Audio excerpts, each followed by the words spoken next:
श्रीराम समर्थ. गोपाल कृष्ण भगवान की जय. ज्ञानेश्वर महाराज सांगतायत की सद्गुरूंपाशी सत्पुरुषांपाशीच केवळ आत्मज्ञान असतं. परंतु जे स्वतःला ज्ञानी समजतात, विद्वान समजतात, पंडित समजतात, अशा लोकांजवळ आत्मज्ञान तर नसतं, परंतु आपण ज्ञानी असल्याचा वृथा व्यर्थ अहंकार मात्र त्यांच्यापाशी असतो.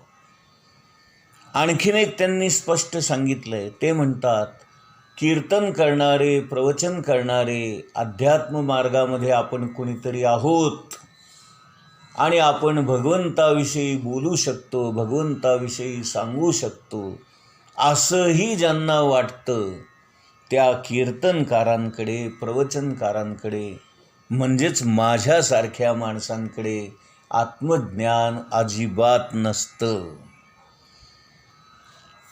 आता पुढे आत्मज्ञानाचं वैशिष्ट्य सांगताना ज्ञानेश्वर महाराज म्हणतात की ज्ञान हे वेगळेपणाने नसतं.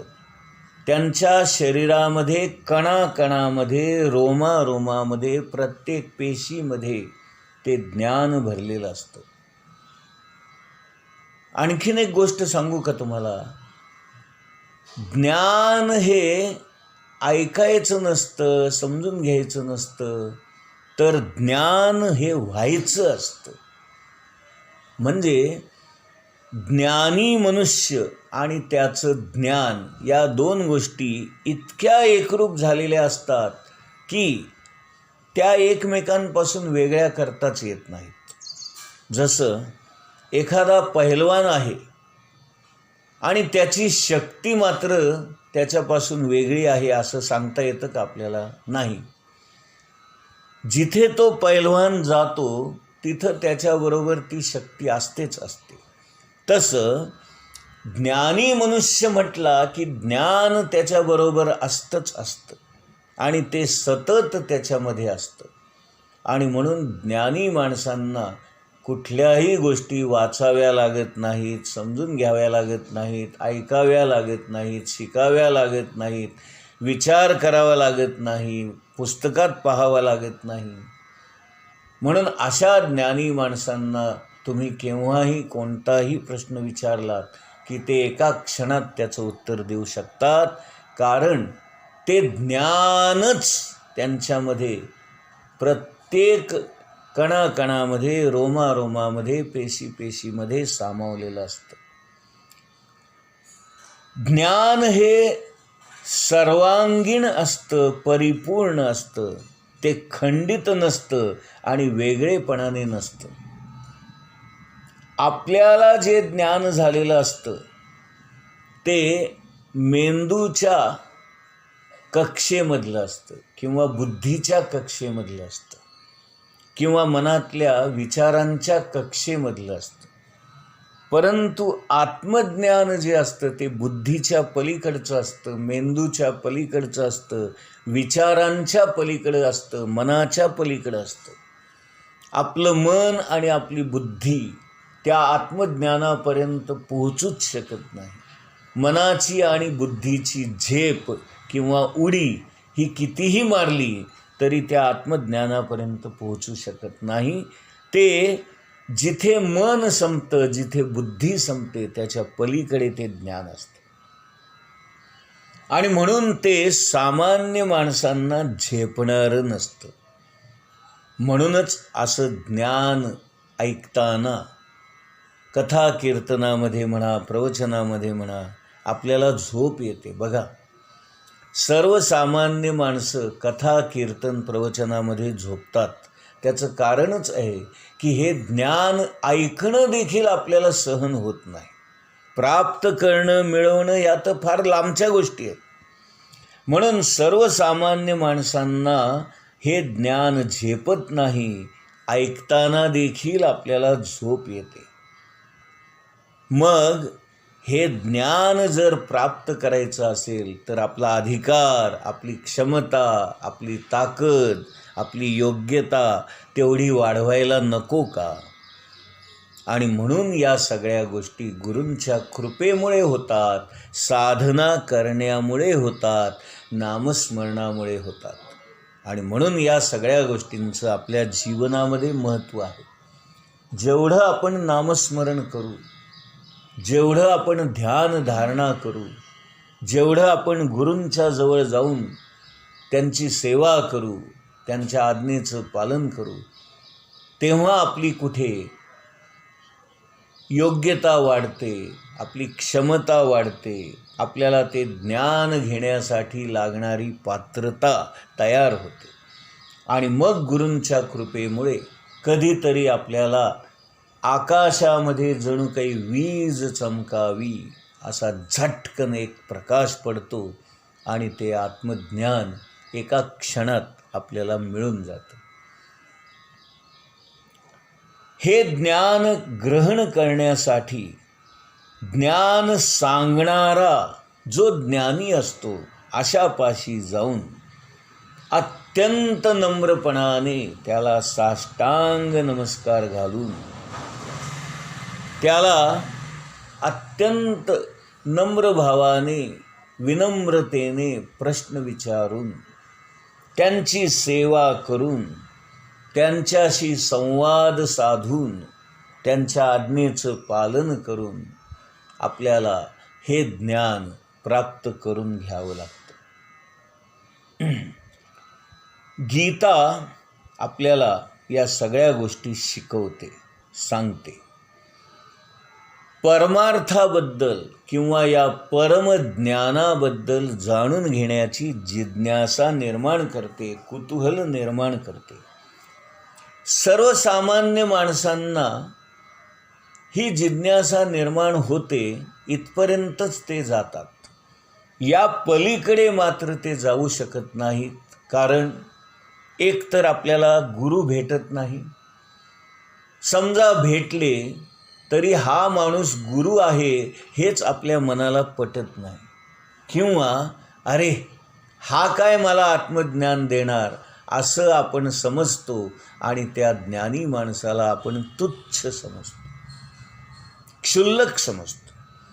म्हणजे इथे गंमत बघा, एकतर आपल्या आयुष्यामध्ये सद्गुरू भेटणं अवघड आहे, भेटले तरी त्यांना समजून घेणं अवघड आहे, समजले तरी त्यांच्यावर विश्वास ठेवणं अवघड आहे, विश्वास ठेवला तरी त्यांनी मला ज्ञान देतील का आणि त्यांच्या सहवासात मला राहता येईल का ही शक्यता पण कमी आहे. समजा आपण त्यांच्या सहवासात जरी राहिलो तरी आपल्या हातून गुरुसेवा घडेल का, आपल्या हातून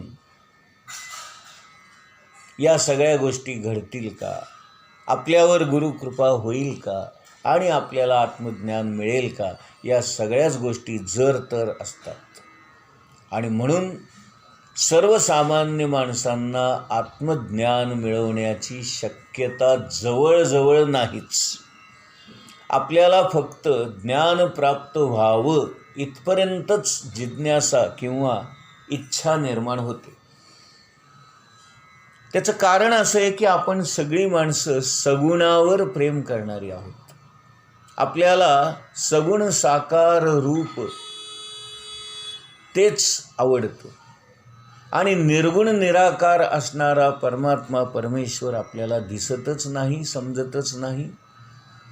ही जी संत प्रवृत्तीची, सत्पुरुष प्रवृत्तीची, सद्गुरू पदाची मंडळी असतात, ती देहधारी जरी असली, देहाने जरी तुमच्या आमच्यासारखी दिसत असली तरी ती स्वतः निर्गुण निराकार अवस्थेमध्ये असतात आणि त्यांची ती अवस्था आपल्या लक्षात येत नाही. आपण त्यांना आपल्यासारखेच सगुण साकार मानवी देहामध्ये असणारी सामान्य माणसं समजतो आणि म्हणून त्यांच्यातलं असामान्यपण किंवा ज्ञानीपण किंवा आत्मज्ञानी अवस्था आपल्या लक्षातच येत नाही. आणि म्हणून आपण अशा माणसांना सद्गुरू मानतच नाही. आणि हाच सगळ्यात मोठा अडथळा आहे. आणि जरी असा माणूस आपल्या आयुष्यात आला तरी हा काय मला आत्मज्ञान सांगणार असा अहंकार आपल्या मनामध्ये असतो आणि आपण स्वतःला त्याच्यापेक्षा ज्ञानी समजत असतो. आणि म्हणून आपल्या मनातला अहंकार हाच आपल्याला अडथळा आणतो. आणि म्हणून इथे ज्ञानेश्वर महाराज म्हणतात, अहंकार सोडा, सत्पुरुषांपाशी जा, साष्टांग नमस्कार करून त्यांच्या चरणावर डोकं ठेवा, अति नम्र व्हा, अति लीन व्हा आणि विनम्र भावाने अत्यंत हळुवारपणे मधाळ आवाजामध्ये त्यांच्याबरोबर संवाद साधा, त्यांना विनंती करा. मग कुठं आपल्याला आत्मज्ञान त्यांच्या कृपेने, त्यांच्या इच्छेने प्राप्त होऊ शकतं. याच्यासाठी 2 गोष्टींची अत्यंत आवश्यकता आहे आणि ती म्हणजे गुरूंचं आज्ञापालन आणि गुरूंची सेवा. आता इथे हल्लीच्या काळामध्ये आपण गुरूंकडे जातो, परंतु सेवा मात्र आपल्या हातून घडत नाही. त्याचं कारण असं आहे की सेवा म्हणजे काय हेच आपल्याला समजत नाही. आपल्याला वाटतं की गुरूंचे हातपाय चेपावे, त्यांचं अंग रगडून द्यावं, त्यांना स्नान घालावं, त्यांना अंगाला तेल लावून द्यावं, त्यांनी जेवलेलं ताट उचलावं, म्हणजे वैयक्तिकरित्या त्यांच्या देहाची सेवा करणं हीच सेवा आहे असा आपल्या सगळ्यांचा समज असतो. आणि म्हणून आपल्याला या गोष्टी करायला मिळत नाहीत आणि ही नेमकी सेवा करणारी काही ठराविक मंडळी असतात, त्यांच्याच वाट्याला या गोष्टी येतात. सर्वसामान्य माणूस सद्गुरूंच्या इतक्या जवळ जाऊच शकत नाही आणि इतक्या जवळ जाऊन त्यांच्या देहाची सेवा घडणं आपल्यासारख्या सामान्य माणसांना शक्यच होत नाही. आणि ती न घडल्यामुळे आपण गुरूंची सेवा करत नाही हा न्यूनगंड मात्र आपल्या मनामध्ये येतो. आणखीन एक मोठा अडथळा आपल्या सर्वसामान्य माणसांच्या आड येतो, तो म्हणजे आपल्याला ज्या गोष्टी हव्या असतात त्या प्रपंचातल्या आणि संसारातल्या हव्या असतात. आपला संसार सुखाचा व्हावा, आपल्या संसारामधल्या अडचणी कष्ट नाहीसे व्हावे, आपल्याला भरपूर पैसा मिळावा, आपल्या मुलाबाळांची लग्न व्हावीत, आपल्या सुना चांगल्या असाव्यात, घरातली माणसं चांगली वागावीत, आपल्याला हवं त्या वेळेला प्रमोशन मिळावं, पगारवाढ व्हावी, आपल्याला अपेक्षित असणाऱ्या ठिकाणी बदली व्हावी, अशा सगळ्या गोष्टी आपल्याला हव्या असतात. आणि या सद्गुरूंनी द्याव्या या भावनेतून आपण त्यांच्याकडे जातो. आणि सद्गुरूंना मात्र कधी एकदा याला आत्मज्ञान देतो असं झालेलं असतं आणि आत्मज्ञान तर आपल्याला नको असतं. हीच तर गंमत आहे. म्हणून आपल्याला ज्या गोष्टी हव्या असतात त्या सद्गुरू देत नाहीत आणि सद्गुरू जे देतात आत्मज्ञान ते आपल्याला नको असतं. मग कसं काय जमायचं हो?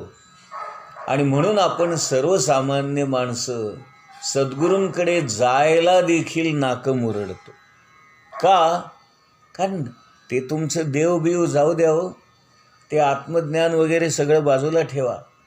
मला हे सांगा की प्रमोशन कधी मिळणार, माझी पगारवाढ कधी होणार, माझ्या मुलीचं लग्न कधी होणार, माझ्या घरामध्ये आजारी माणूस आहे तो कधी बरा होणार, अशा सगळ्या आपण इच्छा अपेक्षा घेऊन जातो. आणि म्हणून आपल्याला सद्गुरूच नकोसे वाटतात. हेही एक मोठं अडचणीचं कारण आहे. आणखीन एक गंमत म्हणजे सेवा करताना आपण त्या कामांमध्ये देखील उच्च नीचता किंवा चांगलं आणि वाईट असा भेदभाव करतो. म्हणजे गुरूंचे पाय चेपणं हे आपण आदर्श समजतो, चांगलं काम समजतो, पण गुरूंची भांडी घासणं हे आपल्याला त्रासदायक वाटतं. गुरूंना स्नान घालणं आपल्याला आवडतं, पण त्यांचं घर साफ करणं, त्यांचं घर स्वच्छ करणं, त्यांचे कपडे स्वच्छ करणं हे मात्र आपल्याला नकोसं वाटतं. गुरूंना स्वयंपाक करून जेवू घालणं आपल्याला हवंसं वाटतं, पण उष्ट खरकट काढणं, भांडी घासणं या गोष्टी आपल्याला नकोसं वाटतात. त्यांच्या देवघरामध्ये जाऊन देवांची पूजा करणं आपल्याला हवं असतं, पण त्याच देवघराची स्वच्छता करणं किंवा स्वच्छतागृहांची स्वच्छता करणं या गोष्टी आपल्याला नकोशा असतात. आपण प्रत्येक कर्मामध्ये भेदभाव करतो आणि म्हणून आपल्या हातून सेवा घडत नाही. दुसरी गोष्ट, आपल्याला जे हवं असतं ते मिळालं तरच आपण त्या गोष्टी करतो आणि आपण सेवा केली याचा आनंद उपभोगतो. आणि जे आपल्या मनात नसतं आणि ते आपल्या वाट्याला येतं त्यावेळेला आपण ते कर्म करत नाही आणि म्हणून आपल्या हातून गुरूंची सेवा घडत नाही. आणखीन एक महत्त्वाची गोष्ट आहे, गुरूंनी जे सांगितलं ते आपण कधीच ऐकत नाही. उलट आपल्याला ते हवं असतं, ते कसं गुरु सांगतील या पद्धतीने पुन्हा पुन्हा प्रश्न विचारून आपल्या मनातल्या प्रमाणे उत्तर त्यांच्या मुखातून वदवून घेईपर्यंत आपण सारखे सारखे प्रश्न विचारतो आणि आपण आपल्याच मनासारखं वागतो आणि म्हणून आपल्या हातून आज्ञापालन देखील होत नाही आणि म्हणून अशा प्रकारे गुरूंची सेवा घडत नाही, गुरूंचे आज्ञापालन होत नाही, गुरूंना आपण नमस्कार करू शकत नाही, आपला अहंकार आडवा येतो आणि या सगळ्या गोष्टी घडत असल्यामुळे आपल्याला आत्मज्ञान प्राप्त होण्याची शक्यताच नाही. गोपाल कृष्ण भगवान की जय.